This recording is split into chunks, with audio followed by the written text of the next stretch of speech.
Karena itu kita lihat seperti di Mekah, kuburan di Mekah. Itu karena terlalu banyak yang mati. Itu setiap tahun kuburan di Maklah ya, Maklah itu digali. Mana yang sudah tinggal tulang itu disingkirin, supaya tempat ini bisa ditempati oleh mayit yang baru-baru. Itu tidak apa-apa, tidak soal. Tidak ada pengaruh, sama saja dengan ada Honda rosokan, ya, rongsok sudah tidak bisa dihidupi, tidak ada minyaknya, ditaruh geletaan gitu saja. Oleh karena itu, apakah tubuh kita itu disimpan di tanah atau disimpan di dalam perut ikan? Kalau kita mati di kapal, ya, kita ini mau dibawa ke mana? Ya dilempar ke laut, toh. Diberi pemberat supaya masuk, kan? Nah, coba, lalu di tengah jalan kira-kira ini dimakan ikan pada ini? Ya mungkin, dah. Itu bukan soal. Atau tubuh ini lalu dibakar seperti orang mana ini? Hindu, iya kan? Mati terjabul api, habis. Ya tidak apa-apa ya, jadi abu, jadi abu. Tapi rohnya tidak, rohnya lain, tempatnya lain. Nah ini yang akan menjadi pertanyaan besar. Di mana roh itu lalu? Roh yang sudah meninggalkan badan yang sudah tinggal jasmani yang sudah tidak berfungsi itu. Inilah Ibnu Umar mengatakan, ittaqi wasbiri fa inna hadhil jusad, bangkai-bangkai ini laisat bisy', bukan apa-apa. Wa innamal arwah indallah, rohnya di sisi Allah. Di dalam satu hadis yang lain dikatakan, la tahzani, ibu jangan bersedih. Fa innal arwaha indallahi ta'ala, karena roh-roh itu ada di sisi Allah, fis sama, di sana, di langit. Wa innama hadhihi jussah, sedang ini hanyalah bangkai saja. Jadi orang yang dibunuh, orang yang dicincang, yang dipotong-potong, itu tidak menjadi soal. Sampai-sampai orang yang akhirnya jasmaninya itu hancur menjadi tanah, tulang belulangnya sudah habis, itu sampai dikatakan di dalam surat Yasin itu, ya apa itu? Wahyaromin itu kullu fi'alladhi ansha'a awwala marrah. Ya apa sebelumnya? Ya apa itu? Surat Yasin.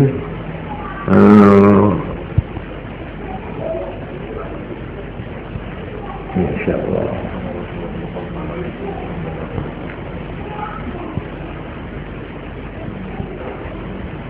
Qul yuhyiyalladzi ansha'a wahya ramim, ada itu. Bagaimana Allah akan membangkitkan manusia dengan badannya, padahal badannya sudah menjadi ramim, sudah seperti bubuk, sudah hancur. Dijawab di dalam Quran, qul yuhyiyalladzi ansha'aha awwala marrah. Katakan Muhammad, yang menghidupkan ini ialah Tuhan yang mengadakan ansya, ya apa? Ya. Hah? Yuhyiyalladzi ansha'aha awwala marrah.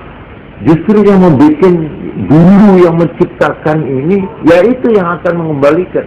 Lo artinya dulu badan ini tidak ada, iya toh? Hanya berupa janin, terus tercipta menjadi kita ini. Loh, kenapa bisa itu? Asalnya tidak ada, hanya sperma saja, terus bertumbuh, akhirnya menjadi janin, terus lahir merupakan bayi. Nah, sedang ini sudah ada tulang, sudah cuma hancur. Nah, mengembalikan itu lebih gampang lagi. Jadi artinya, bagaimanapun keadaan jasmani kita selama di kuburan, apakah sudah jadi abu, apakah dimakan ikan hiu, apakah terbakar, apakah di mana saja, itu bukan soal.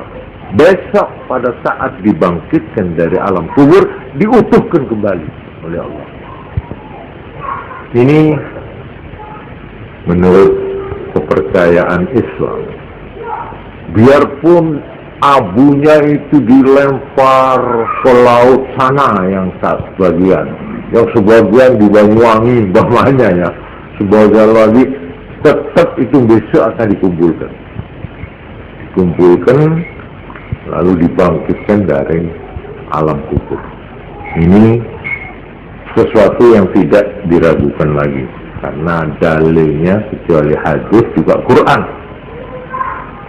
Cuma yang menjadi pertanyaan besar, lalu rohnya itu selama di alam barzah itu di mana tempat? Nah, inilah yang di dalam hadis-hadis banyak redaksi yang satu dengan yang lain itu berbeda-beda.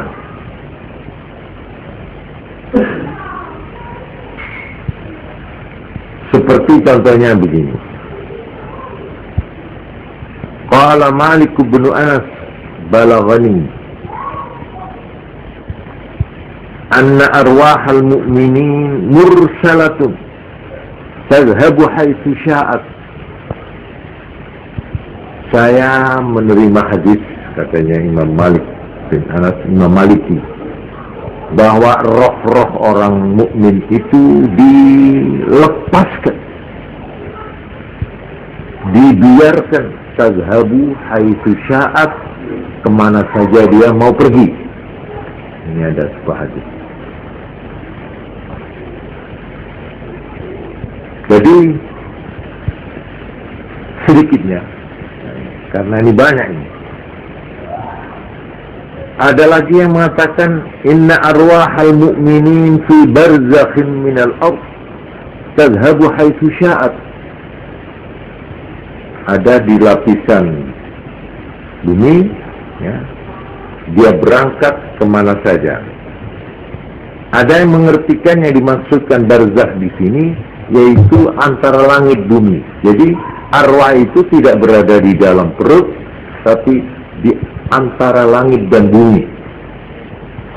Itu arwahnya orang mukmin.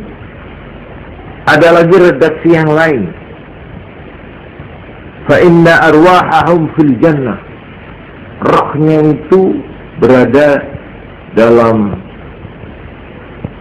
burung, ditempatkan di satu burung akhirat ini. Dan burung ini terbang di halaman sorga, tapi belum masuk ke sorga, di halaman, dimakan itu simariha, apa itu, buah-buahan pepohonan yang ada di halaman sorga. Ada ini hadis yang mengatakan begitu.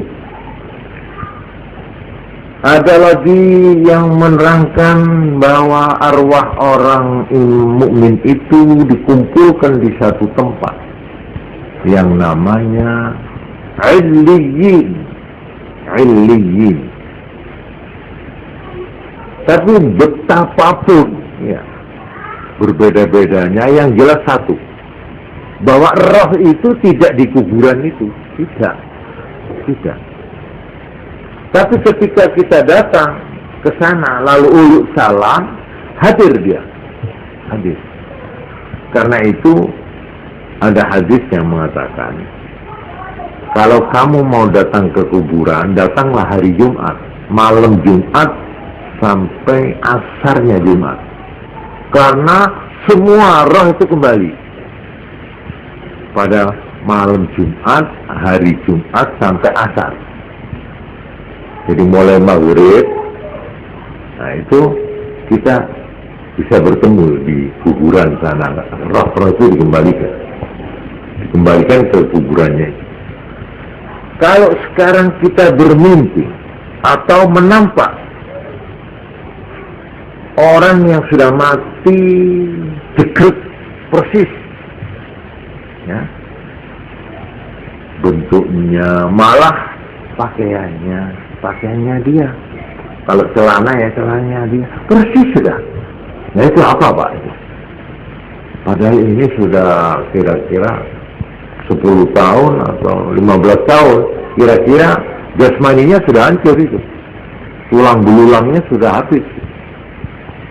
Tapi saya ketemu, ya, ketemu baik dengan mata kepala atau ketemu dalam mimpi. Nah itu disebut alam misal. Jadi alam misal namanya. Alam misal itu lebih tebal dari roh yang halus dan lebih halus dari jasmani yang kasar. Jadi alam misal itu tengah-tengah antara alam ini fisik dan alam rohani. Itu namanya alam misal. Ya memang itu, memang betul-betul orangnya. Andai kata ini kita melihat ada orang, ayah kita atau ibu kita yang sudah 20 tahun yang lalu bawahnya ya, sudah meninggal. Kok masuk rumah kita lihat,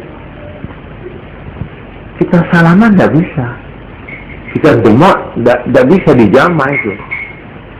Kok sudah tidak merupakan fisik lagi. Tapi gambaran itu, ya itu sudah. Memang betul dia. Itu satu. Atau kalau tidak demikian, ini yang harus hati-hati. Badan orang yang sudah mati itu dipinjam oleh jin dan setan. Nah ini yang kadang-kadang kita itu salah menilai. Kanjeng Nabi Muhammad Sallallahu Alaihi Wasallam bersabda, satu-satunya setan dan jin yang tidak bisa meminjam bentuk orang lain hanyalah bentuk saya. Oleh karena itu kalau kamu ketemu saya Nabi Muhammad, baik di dalam mimpi atau di luar, itu memang saya sungguh, bukan setan, bukan jin. Tapi kalau bukan kita, itu bisa.